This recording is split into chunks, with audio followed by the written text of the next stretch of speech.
ዛሬ እንደዚህ ነው የሚሆነው አላውቅም፣ ግን ያልጠበቅከው በረከት ታገኛለህ። ያልጠበቅሽው በረከት ይሆናል። ያልጠበቅከውን ትቀበላለህ። ያልጠበቅሽውን ትቀበያለሽ። እስቲ መጀመሪያ ቃሉን እንይ። ከቃሉ የሚቀድም ስለሌለ ቃሉ ኃያል አይደል? ቃሉ ብርቱ አይደል? ቃሉ ሰይፍ አይደል?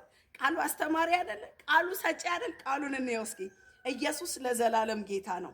መጽሐፍ ቅዱስ አንደኛ ሳሙኤል ምዕራፍ 9 ከቁጥር 23 እንደዚህ ይላል። ሳሙኤልም ወጥ ቤቱን በአንተ ዘንድም አኑሮ ብዬ የሰጠውክን እድል ፈንታ አምጣው አለ። ወጥ ቤቱም ጭኑንና በእርሱም ላይም የነበረውን አምጥቶ በሳኦል ፊት አኑሮ።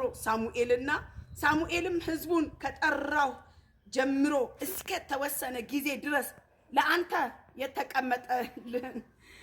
የተቀመጠልህንና እነሆ የተቀመጠልህን በፊትህ አኑረህ ብላው አለ። በዚያም ቀን ሳኦል ከሳሙኤል ጋር በላ። ሃሌሉያ ሃሌሉያ።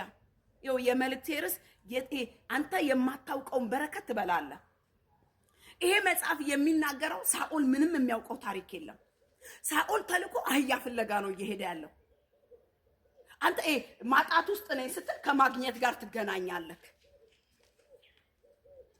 ሳኦል ከታናሹ ከብላቴናው ጋር አህያ ፍለጋ ሄደ።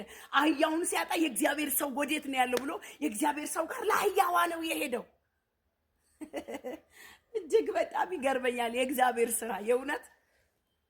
እኛ የሆነ ነገር የለም ብለን ስናለቅስ የሆነ ነገር ደግሞ ሰርቶ ያስገርመናል። ይሄ አምላክ ምን እናርገው? ማዬ ወድሃለሁ። መንፈስ ቅዱስ ኢየሱስ ጌታ ነው።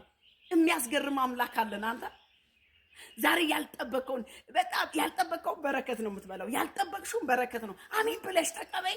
ያልጠበቅሽውን በረከት ትበያለሽ። ያልጠበቀውን ሲታይ ምድረ በዳ ምንም የለም አይደል? እንኳንስ የፈለከውን አተከለ ያልጠበቀው በረከት። ይሄ የሚገርመው ሳሙኤል እንደዚህ አለ። ሳኦልን ወደ ወጥ ቤቱ ጋር ቆሰደ። በኋላ ላይ አስቀምጥ ብዬ የሰጠውክን እድል ፈንታ አምጣው አለ። ወጥ ቤቱም አመጣና በሳኦልና በሳሙኤል ፊት ቅልጥሞቹን ቁጭ አደረገ። በረከትን ትቀበላለህ። በረከትሽን ትቀበያለሽ። ያልተጠበቀ በረከት ትበላለህ። ያልተጠበቀ በረከት ትበያለሽ። ያልተጠበቀ በረከት እበላለሁ በጌታ በኢየሱስ ስም። እሱ አሁን ይፈጸማል።